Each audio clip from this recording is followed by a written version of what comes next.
How you doing today, guys? Welcome back to another day of 8th grade math. This is Mr. Gomez, your favorite teacher in the whole world, and today we're gonna take some notes on linear functions. But before we start, please consider subscribing, turn the notification bell on, and other than that, let's ride. All right, so what we have in here is gonna be vocabulary for slope, and we have a few examples and definitions, and we're gonna have to fill in the blanks on the definition. So for the first thing we have over here is the slope, which is the measure of the, does anybody have the answer? Measure of the steepness of a line, also known as the rise or the run. So when we look at this table, at this graph, this right here, this is the rise, and this right here, that's the run. However, since this thing is going in this direction, that means that my slope has to be negative. And the slope is also represented by the letter M. And we're going to see that more in a little bit. The slope is represented by the letter M. The next thing that we have over here is going to be the y-intercept. And the y-intercept is the point where the line intersects or crosses the y-axis. Very good. So when you look at this graph right here on the right, by the way, this is going to be represented by the letter B on the equation, and it can be positive or negative. When you look at this right here, we have the y-axis, which is going to be this one right here. And the blue one is going to be called the x-axis. But since we're looking at the y-intercept, we're looking at the y-axis only. And in this case, we have two green graphs, two green lines. And what we're looking for is where that line crosses. That happens from time to time. That line crosses the red line, which is the y-axis. So in this one right here, we know that it crosses right there. That's the y-axis. And that's going to be a coordinate. In this case, is 0 because right here is the origin. That's 0. And it goes up how many? 1, 2, 3, 4, 5. So this is your x value. This is your y value. And this is going to be your letter B of whatever graph that is. In the other case, if we look at this one, where it went from 0, it went down 1, 2, 3. So that's why my x is 0 and my y is negative 3 in this case, which is also represented by the letter B. All right? Any questions so far? No, sir. Next one, we have a function, which is a relationship where each input has a single output. In which each input has a single output. But what does that really mean? Basically, if you look at on parentheses after input, we have a letter. What is that? What letter is that? Y. No, input. X. So that means each input is going to be the letter X, and the output is going to be the letter Y. And we're going to see that on the next definition. So basically, every time you have a table, if it's not labeled X and Y, which one comes first on the alphabet? X or Y? X. So X is always first, then Y. X is always first, then Y. But what does the definition say? Where each input has a single output. So that means that X, the input, cannot repeat. X cannot have more than one Y value. So for example, I'm going to write this over here. X cannot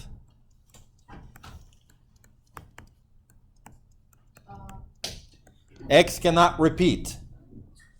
So we have two tables. One of them is a function and the other one is not a function. Can anybody tell me why? Let's look at the input values, the x's. and compare them to the output values on this right here. So we have -1, 0, 1, 2, and 3, and then we have -1 is 5, 0 is 3, 1 is 4, 2 is 7, and 3 is 4. Now let's look at the not a function so that we can see the difference. For x3, y is 0.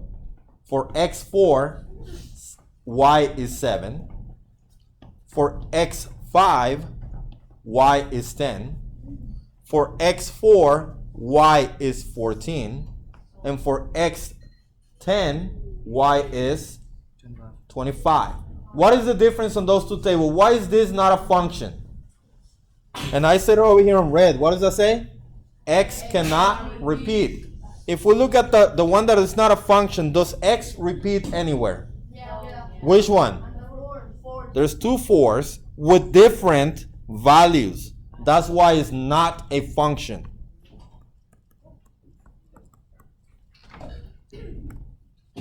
Any questions so far? No, sir. Just remember, you cannot have more than one x with different y values.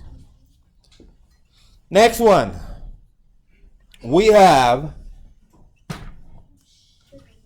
input. The value that goes into the function. Also known as the independent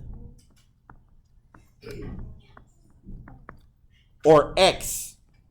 Okay, so input. So this one is basically is the value that goes into the function. The function is basically going to be an equation. Okay, so you might see it as f parenthesis x, something like this. F of x equals, and I'm going to take the same equation, 2x minus 7. Or you might see it like y equals 2x minus 7. It's the same thing. So what does it say right here is that we're going to take whatever x value is and we're going to put it in place or where the x is in the equation. And we're going to solve that equation using GEMDAS or PEMDAS. So when we look at that equation, do we have any groups? No. No. Do we have any exponents? No. Multiplication or division? Yes. What is the 2 doing with the x? Multiplying. So that's the first thing that we're going to do. So what we're going to do is we're going to take each of these values and we're going to put them where the x is at and solve for y. Okay? So if I take 0, for example, my first one, and multiply by 2, what is 2 times 0? 0. And 0 minus 7 is? Very good. -7. And then we're going to take the 1. What is 2 times 1? 2. And 2 minus 7 is? -5. Yes, -5. It's like saying that you have $2, but you owe me $7. How much? You pay me 2, but you still owe me, right? So basically, you're going to take the equation like this. Now we're going to take the next one. For example, the 2. What is 2 times 2? 4. And 4 minus 7 is? -3. Oh, now we're going to take 3. What is 2 times 3? 6. Positive 6 minus 7 is? -1. And 4 times 2 is? 8. Positive 8. 8 minus 7 is? 1. Basically, that's what an input is. We're going to take the x value and put it back into the equation and solve for it so that we can get the output, which is going to be your what letter? Y. Questions so far? No, sir. All right. So output. What do we have for output? The value that comes out the function, also known as the dependent.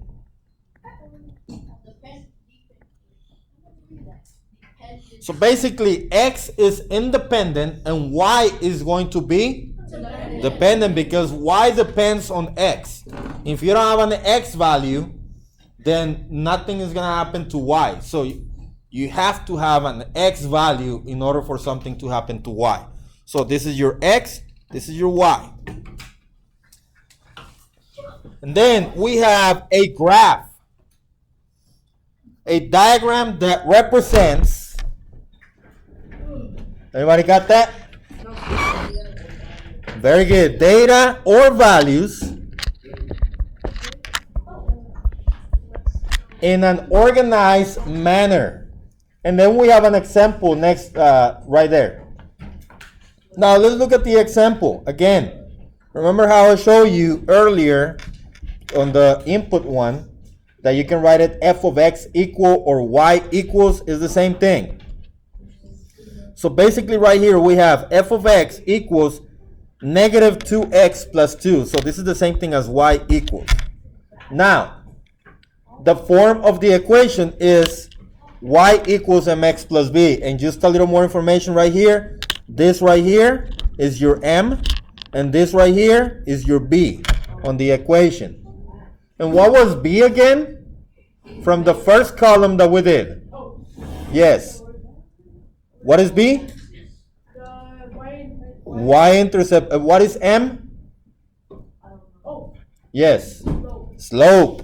Now let's look at this negative 2. Because usually when we see the slope, we usually think about it as a fraction, rise over run. However, in this case, we only have an integer, which is negative 2. But how can you make any whole number or integer into a fraction? What can I put under to make it into a fraction? Put a, what is it? A 1. So if I put a 1 under, this becomes my rise, and this becomes my run. However, look at this. This is what? Positive or negative? Negative. That's why my graph is going down. What does that mean? If I look at my b, what is the value for b? 2. Is there a sign before it? No. Is there a sign before it? It's a plus sign. Positive 2. Okay? If it was negative, if it was minus 2, that would have been negative 2. What does that mean? Basically, this is where the line is going to cross the y-axis, the y-intercept, which is right here. How am I going to play with the slope? Well, I'm going to look at it. Instead of going up and over, rise and run, since this one is negative, I'm going to go down and run. So that means that this is going to be my rise. I'm going to go down 2 and over 1. Is there a point in there again? Did I hit a point in the line? Yes. Yes. If I go down 2 and over 1, do I hit my line again? Yes. And I can keep that going forever and I hit a line. Now if I can go down, I can go up, and then instead of to the right, I go to the left because this one is going to be negative. So if I go up 2, but instead of right, I go left because I'm going in the opposite direction, do I hit my line again? Yes. Yes. And that's how you can plot the graph. Any questions so far? No, sir. All right. Let's see. We're going to move to the next page. Table.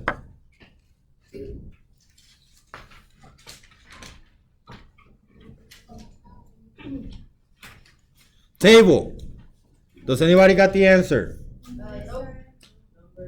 Values arranged in rows and column that represents the relationships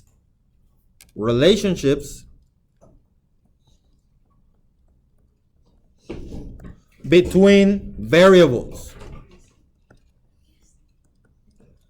That's a table. Easy. There are values that represents the relationships between variables. And why does it say rows or columns? This is our columns, right? Columns. But rows, basically you can have the same thing and this will be a row. and you put y first, x first, then y, and it'll be the same thing, but those are rows. All right? However they display the table to you is the same thing. Then mapping. Did anybody find mapping?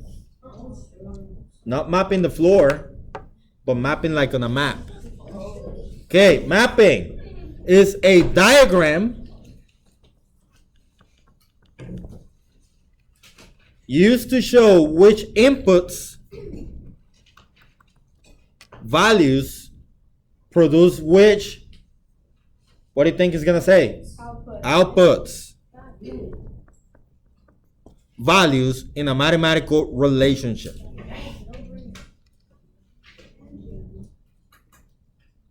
Now, when I look at this, remember, input is what letter? X or Y?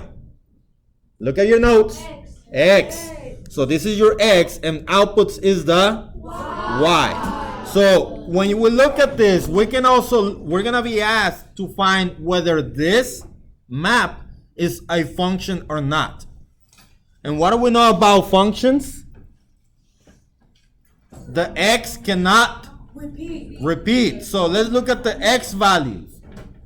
Do any of those X values repeat? Do we have? No. So is this a function? Yes, this is a function. Yes.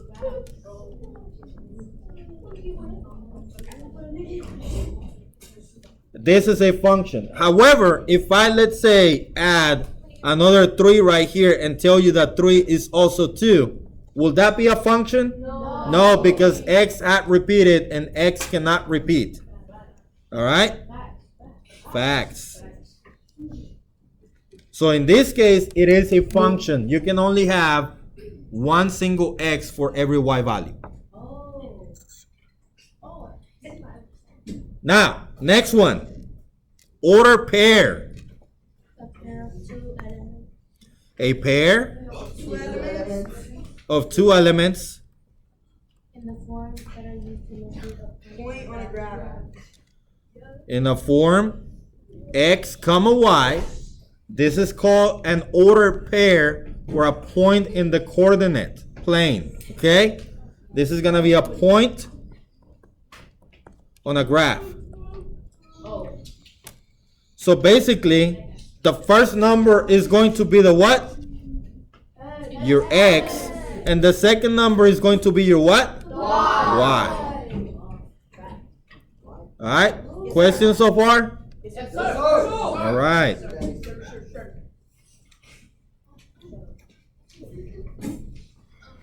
The vertical line test. Did anybody find everything? No, sir. No, sir.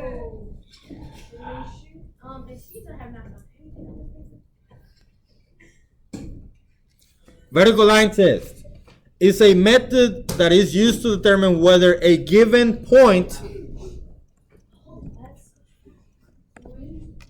on a graph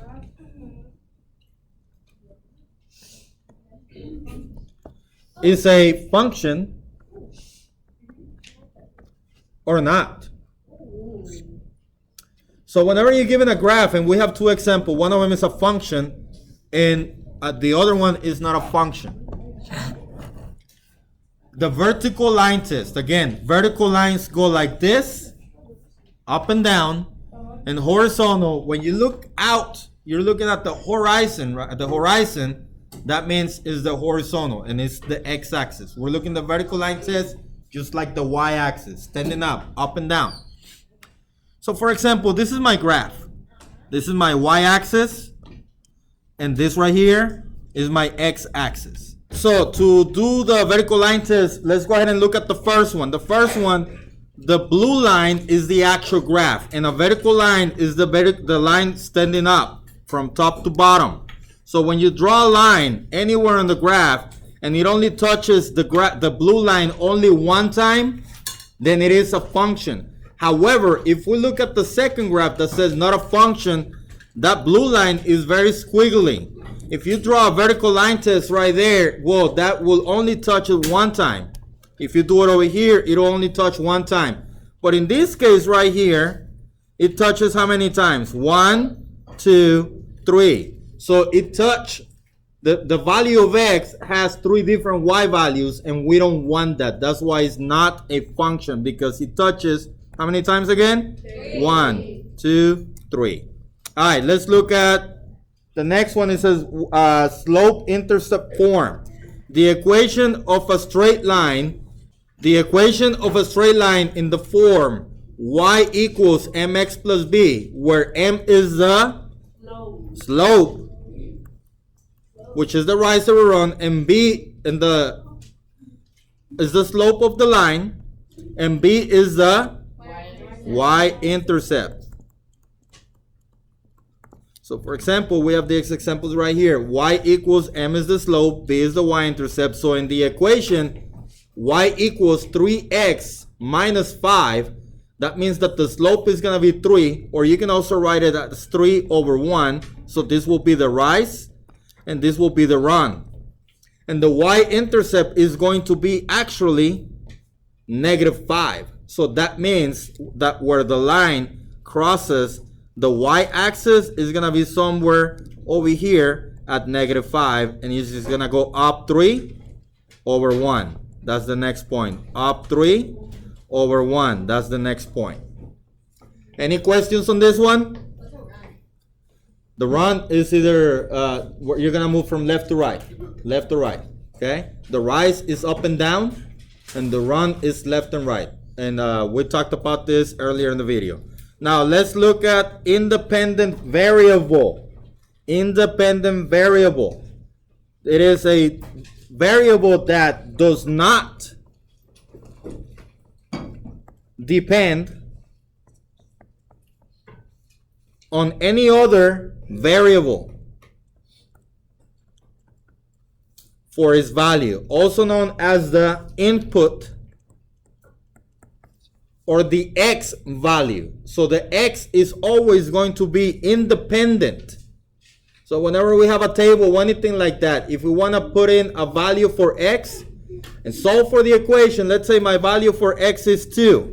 So we'll do -5 times 2 minus 4. What is -5 times 2? -10 minus 4. So y equals -14. And this will be your coordinate pair, your order pair 2, comma, -14 for 1 point on the line on that equation. Your y-intercept will be here. And this right here, you'll be your slope. Do we have any other ones? One more. It says dependent variable. A variable in the expression that depends on the other variable, also known as the output. And just like I mentioned over here, when I put in an input, this is the in, I get an output. So again, if I put 2 here, my output would be -14 that we just talked about. Any questions so far? Well, I hope that you liked this video. If you learned something, leave it in the comments below. If you didn't, then watch it again. Other than that, that's going to wrap it up for this one, guys. And I guess I'll see you in the trails. Let's ride.